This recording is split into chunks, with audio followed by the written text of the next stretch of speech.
If you have ever struggled to hit the podcast goals that you set for yourself, you are absolutely going to love what you learn inside this episode. I have got multiple-time best-selling author Hal Elrod in the studio with me to talk about not just how to set podcast goals that you can actually hit, but what activity you need to be focusing on so that you can hit them. That's all coming up next, so don't go anywhere.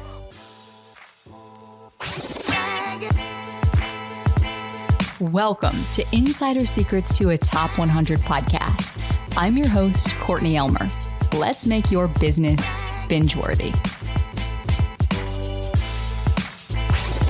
Well, you know how right before we hit record, I was thinking back to the time when I first met you. And there was this speech that you came to give at this little tiny town right outside of Baton Rouge, Louisiana, that a friend of mine and I drove over an hour to see. And I've got a signed copy of your book sitting right here because your book, The Miracle Morning, was one of the very first books that got me started on my own journey of personal growth.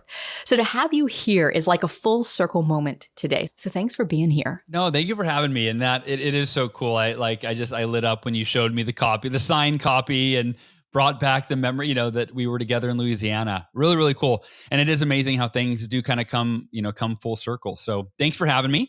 And I hope that what I shared today is really helpful for you and especially for those listening. Well, Hal, I don't know if you know this, but only 8 out of every 10 podcasters actually stick with their podcast past the first full year.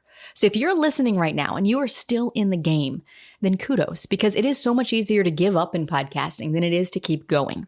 So for the 2 out of 10 listening right now, who are still here, who are still putting out episodes every week, who are still committed to the growth of their podcast, what is it, Hal, that you think caused the 8 out of 10 to fail in the first place? I think we've been conditioned to think that the secret to success is you have to do more. Like if you want to be more successful, you got to work harder, right? Work harder. And there's absolutely truth to that. But I think that the missing link, that like the real secret is instead of just focusing on doing more, focus on becoming more. And there's a quote from Jim Rohn that really is foundational. This is the quote that gave birth to me creating this Miracle Morning. Jim Rohn said, "Your level of success will seldom exceed your level of personal development, because success is something you attract by the person you become." And when I heard that, it clicked for me where I quantified it. And if you're listening right now, ask yourself the same question that I asked myself, which is, if we're measuring success in any area of our life on a scale of 1 to 10, 10 being as successful as we could be, and not just our business, but our health, our happiness, as a parent, our marriage, you name it, on a scale of 1 to 10, what level of success do we all want? And the answer is 10. I've never met anybody that's like, well, I don't want to be too successful.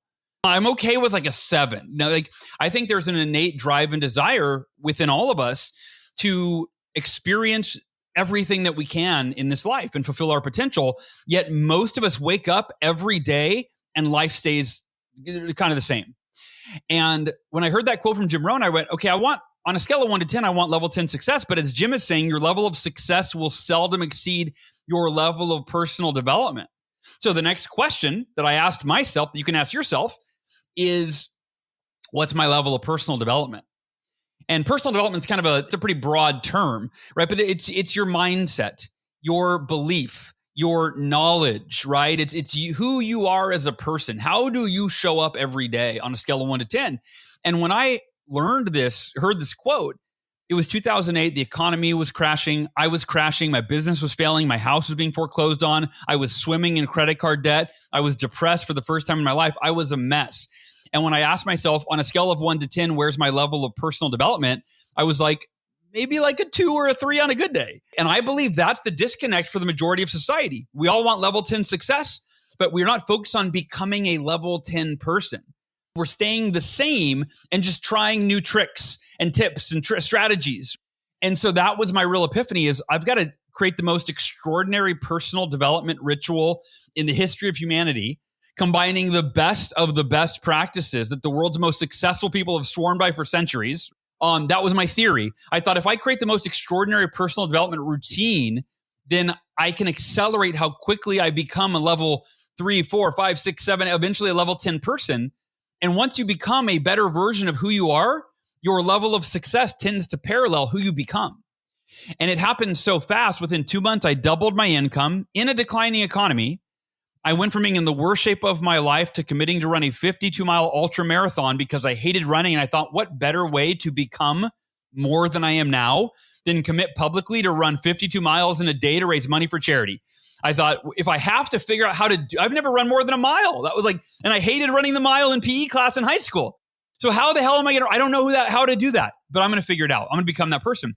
And so my life changed so fast from the morning ritual that I went to my wife one day. I'd signed on 2 new clients. I go, sweetheart, we've officially doubled our income in the last 2 months since I started doing this morning ritual. It feels like a freaking miracle. And she goes, it's your miracle morning. There it was. And I was like, brilliant. But it wasn't a book idea. I just put my schedule every day as miracle morning. And it was my own little routine. And then I started teaching it to my coaching clients. And almost one by one, they go, Hal, I'm not a morning person. I go, no, I know. Neither was I. Let me give you a few tips on how to beat the snooze button. Here's what I did. And here's how you start the day. Here's the ritual, right? And almost every single person, it was 13 out of 14 coaching clients came back the week after I taught them. And they were all, oh my gosh, Hal, it worked. I'm a morning person. I've been waking up an hour earlier. I've been doing this miracle morning. I'm having the best results in my business. I'm selling more. I have my best week. I'm running again. And that's when the epiphany went off. And I went, if the miracle morning worked for me and I wasn't a morning person, and it worked for almost all of my clients and none of them, or very few of them were morning people, this could work for anybody.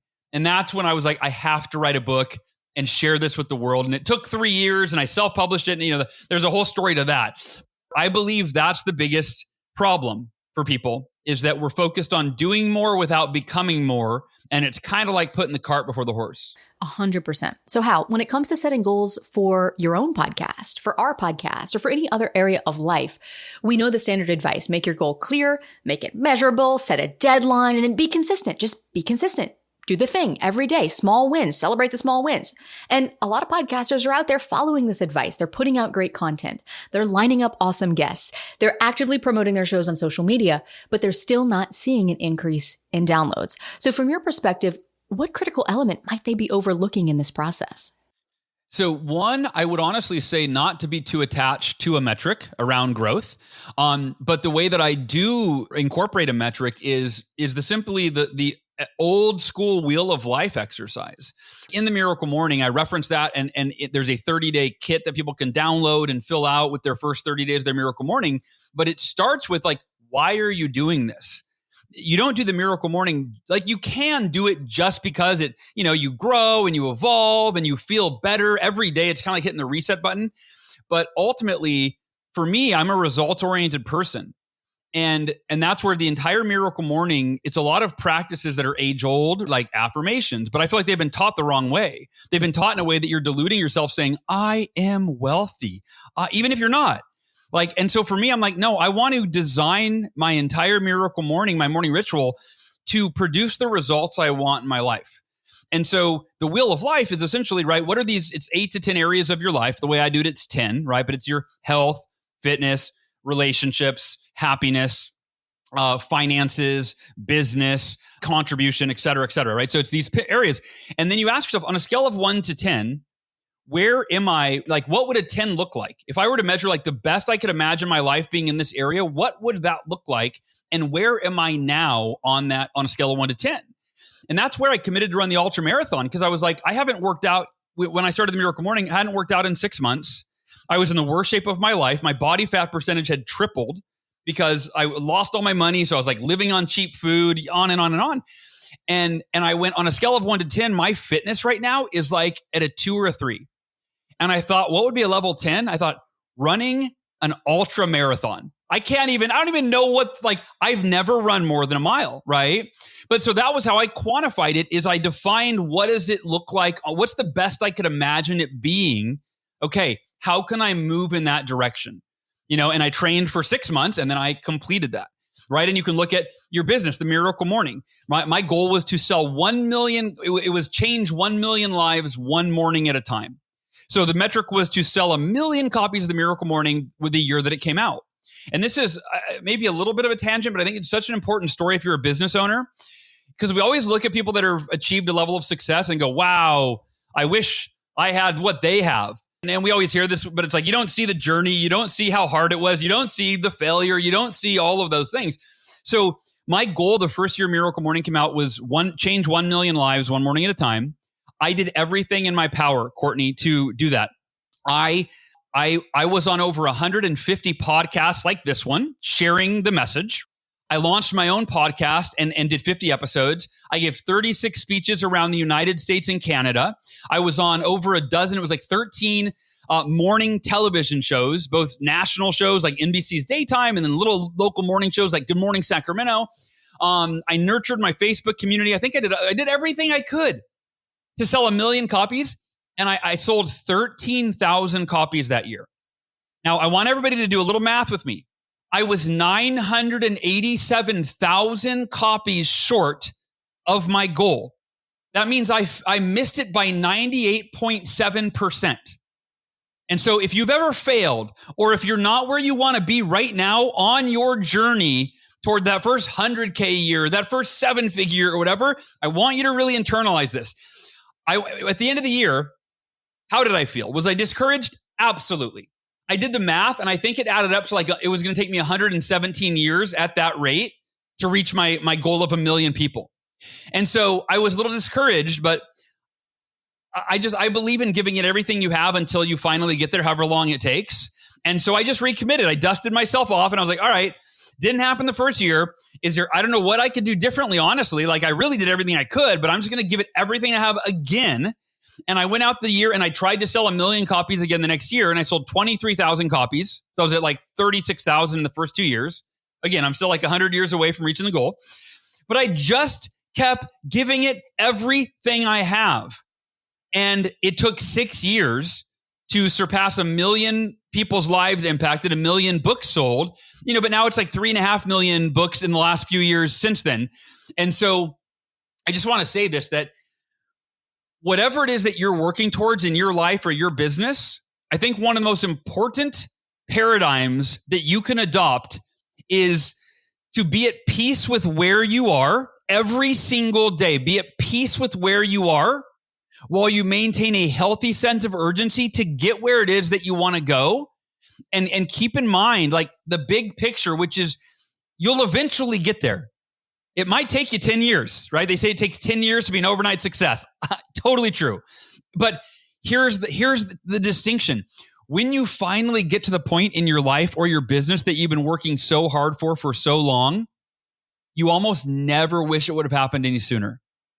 Instead, you look back and with hindsight, you go, oh, it had to take exactly that long. I had to go through the ups, the downs, the peaks, the valleys, the discouragement, feeling like I wanted to give up. I had to go through all of that to become the person that I became that got me to this point in my life, right? And so if you're listening right now, like take a deep breath. You're exactly where you're supposed to be on this journey, even if it's not where you want to be. You're where you're supposed to be. And if you maintain unwavering faith that you can get where you want to go, and you put forth extraordinary effort, just a little bit every single day, and keep moving forward. I wanted to do it in a year. It took me 6. You'll eventually get there, and the timing will be perfect. Eventually being the key word there. You were really speaking to my soul right now. So Hal, you mentioned earlier a quote from Jim Rohn about how your level of success will never and can never exceed your level of personal development, because success is something that you attract by who you become, the type of person that you become, which for us as podcasters, we could take that to mean that, well, your podcast will grow only to the degree that you do. So as a podcaster, how do you balance the personal growth side of podcasting, mastering your craft, with the day-to-day aspects of actually running a show and getting episodes out there every week? Yes, and let me say this for everybody listening that is not a details or numbers person, because I know some people listening, that's their jam. They know every metric in their business. And I want to speak to what might be the majority. It's probably at least half, right? That you're not that person. And it stresses you out when you hear business owners say, you've got to track this, know your numbers. You hear that all the time. Guys, I don't know shit about my numbers, okay? Pardon my French. But when I get asked, I know some, obviously I give you a few numbers, but those are just because I've known those for years. But for the most part, I don't know how much revenue we're doing. I don't know. And that used to stress me out. And now I take a different approach. And so I want to kind of liberate those that are not detail-oriented people, which is I just wake up every day and I do something that moves me toward my vision. That's it. I don't measure every step of the way. I just keep moving forward. I keep moving forward with energy and passion and momentum. You know what I mean? All right. And there's a lot of days where I don't feel like it, but I do it anyway. And the Miracle Morning helps that, because the Miracle Morning is what enables me to start every day in a peak physical, mental, emotional, and spiritual state, so that I can start as a better version of who I was when I went to bed the night before. And I can bring that energy into my day, into this interview, into everything that I do. I mean, the Miracle Morning really is my secret to success, if you will. Yeah. And Hal, you spoke about something back on episode 443 of your podcast. This was a while ago, but that episode was about consistency. And you talked about a pivotal mindset shift that has to happen if you want to reach your goals. And it is to focus on the activity and not the outcome that you're going for. And I speak to this a lot as well in the podcasting space, because the outcome is a result of the activity. But let's talk about the actual mechanics of this. What steps do we need to take as podcasters to actually stay detached from the outcome? Whether that be ranking your show in the top 100 or reaching 1 million downloads or landing your first sponsor, and instead to stay focused on the activity in order to get there. Yeah, I learned this when I was in sales. So when I was 19 years old, I was a radio DJ on 97.1 FM. That was my dream, and I was pursuing it. And a buddy of mine took me into an interview that he was going to, and he asked me to go with him. And it was for Cutco cutlery, Cutco kitchen knives. And I was like, I was no interest, none. I just went to shut him up and leave me alone. No, I was 19 years old, and it just appealed to me. I was like, wow, no ceiling on my income. I've never had a commission job, but like I can make whatever I want, right?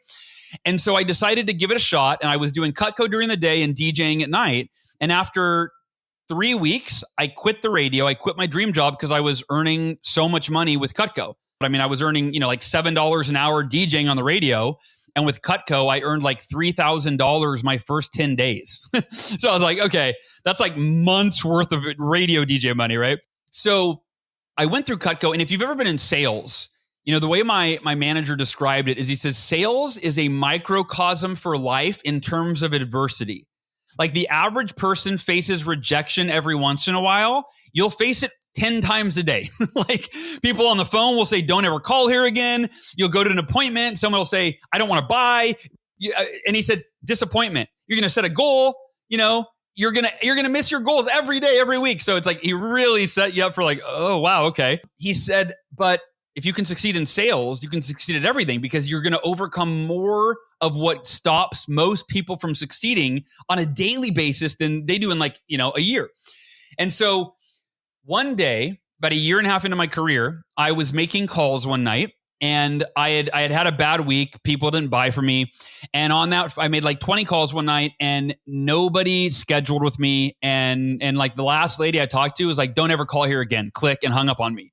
And I'm like, I'm a sensitive guy. I'm like, I'm a nice person. If she knew me, she would not do that. Why would she do that? And so I'm like having a pity party, and I'm literally thinking like, I don't like the way I feel. And in business, if you ever felt that way, right? Fear, rejection, overwhelm, whatever the emotion is, we're emotional creatures. And I was like, I don't like the way this feels. I want to go get a regular job where I clock in and I clock out, and they give me a fixed amount of money, and I don't have to be so stressed all the time. And so that night, as I'm falling asleep, I had an epiphany. I went, and this was early in the year. This was in January of 2000. The epiphany was, my sales and income number at the end of the year will be based on how many times I pick up the phone and dial it. For example, if I average 10 calls a day to prospects, I'll make X amount of dollars. Here's a little algebra equation. If I make, instead of 10 calls a day, 20 calls a day, I will 2X the income medal, right? Like really, it almost seemed too simple. But I went, what if I just figured out how many calls I need to make on average? What if I just track my calls for the next week, figure out how many calls I make, and then do some math and figure out how many calls I need to make every day to hit my sales goal for the year? Like, this sounds simple, but I was like, I'm going to try this. And so for the next week, I tracked my phone calls, and I determined that I needed to make at least 100 calls a week And if I did that, I would I would earn $50,000 in income that year. And that was the goal for me. And here was the real epiphany though. I went, every day I'm going to commit to the process of making 20 calls. And I'm going to make a conscious decision to not be emotionally attached to my results whatsoever. So I started making my 20 calls. And if somebody hung up on me and said, don't ever call here again, normally that would give me this pain in the pit of my stomach. But in this case, I went, sweet, that's the fastest call. I'm that much closer to 20. Completely changed my paradigm.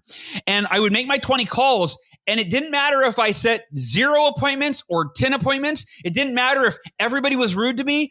As long as I checked off 20 calls for the day, then I could go to the pool at my apartment, swim for a few hours till my first appointment, relax, lay out, whatever.